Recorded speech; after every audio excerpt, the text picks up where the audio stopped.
now about 5:30 on a Sunday, and we're outside the PWL studio. What I didn't realise, that the biggest nightmare of all, not getting in touch with the people who are singing on the song, is actually finding the PWL studios, which are tucked away like you wouldn't believe. If you look at the melee here, more reporters than I've ever seen before, more cameras than I've ever seen before, round the corners more fans than I've ever seen before. The guys have just gone in, there's Ross, Kylie, Jason, they've all popped inside now. So with a bit of luck, we may be able to at least catch up with them for a few seconds before they start exercising their vocal balls.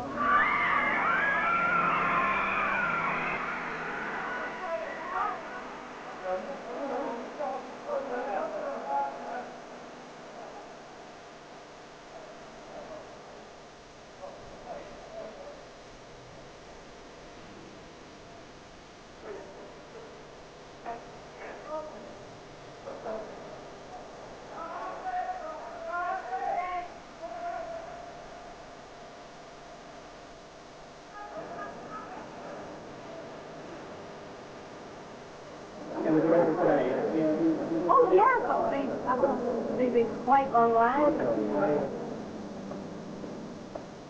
Cameras, everybody goes to camera. Yeah, right. Oh, very good.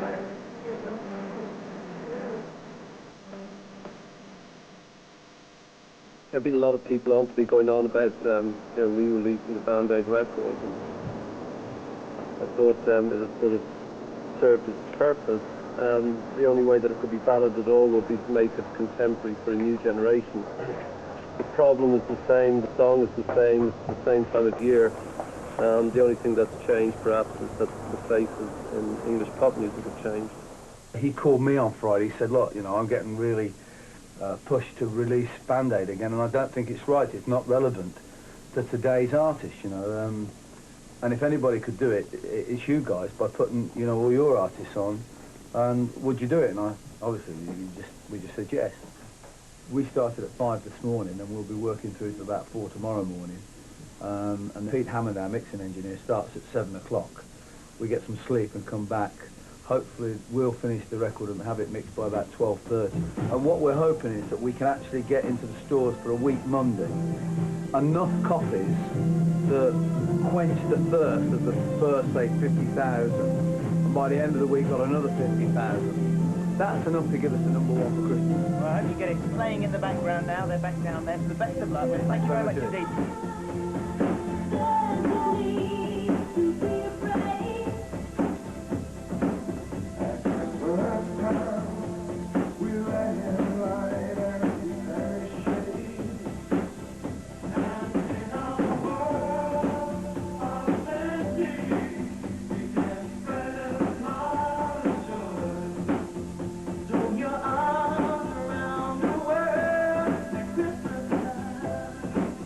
What's going through your head now? I feel really proud of him because he's like, I love him, do you know what I mean? But apart from my brother, I think the whole event this time is just, I think for me, because I really love, I just love being here, do you know what I mean? I just love being part of it. There's no egos, there's nothing. It's just a good time. What bit have you got to do? What are your bits? Well, do you remember that bit tonight? Thank God it's them instead of, I've sung that bit, so hopefully I've got that. So do you know at this stage whether they'll use it? I mean, is there like a guarantee that it'll be in, or they'll come back and sort of say, well, could you come and do another bit as well, or could you do the big finale? Well, I think how does it work? Everyone's coming in to do the chorus, but it's, we're doing, thanks Luke, we're doing, no, there's a bit that I want, and if, hopefully I'll have that bit. Well, we'll have to...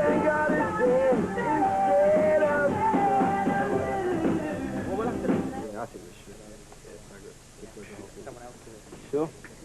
How do you feel now, then? How are you feeling now? I mean, have you done your bit? Yep. Right, you've done your bit. Are you happy with it? Yeah, I am. I mean, obviously we're doing it very quickly, and there's a reason behind that. Well, I mean, that's the way the guys sort of work anyway, but it sounds great. It must be. It really I mean, sounds amazing. It's a bit odd to rush in and do something quickly rather than, being able to spend a bit of time thinking about it.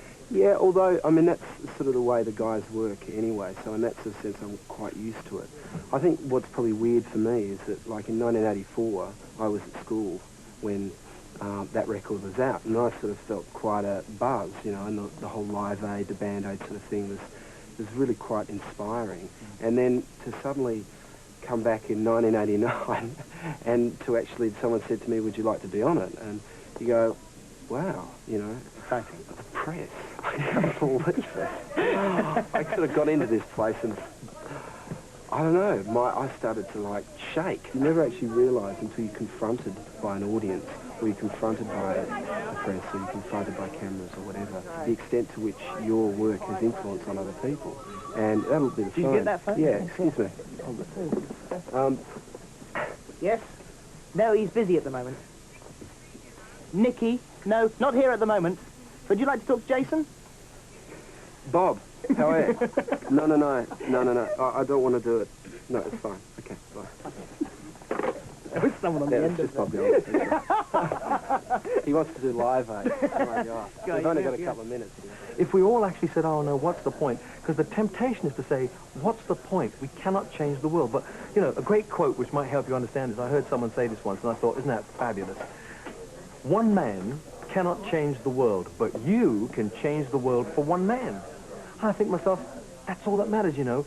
If one person's life is made easier because of all of this, only one, who cares about counting? It's worth it. It's absolutely worth it. If we're getting too heavy and too topical, it shouldn't be us, it should be doing it, it should be government that should become more involved in it. And if it takes pop stars to give them, for them to start to understand, to have a conscience, then great.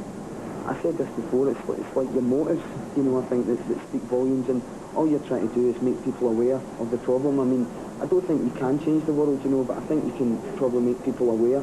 And just take it for what it is. Don't say, I'm not going to buy it because it's blah, blah, blah, and blah, blah, blah. Just put your hand in your pocket, let's see your money, because that's what it's all about.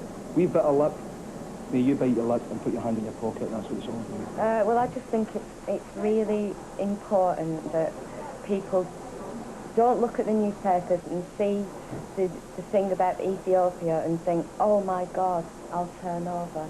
You know, you've got to think, oh my God, I should read this because I want to find out what it's all about. Definitely. All right. Lisa, thank you very much indeed. Thanks very much indeed, Tim. We're actually going to get out now because this is the artist's waiting room, they said. There's a little sign on the door that says no TV crews. We're not supposed to be in here. No, we're not supposed to be in here, and we're about to get found out. So I'm going to go. Thank you very much indeed. It's pretty true to the original, but it's also, it's modified something. And it's, I mean, they're not putting out a record because they know people are going to buy it. Still, a really great thing. It will be. I have fun.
So there you have it, the finished product. Going to get into the shops pretty quickly. That's my day at PWL. And of course, as far as the single is concerned, its success depends on you.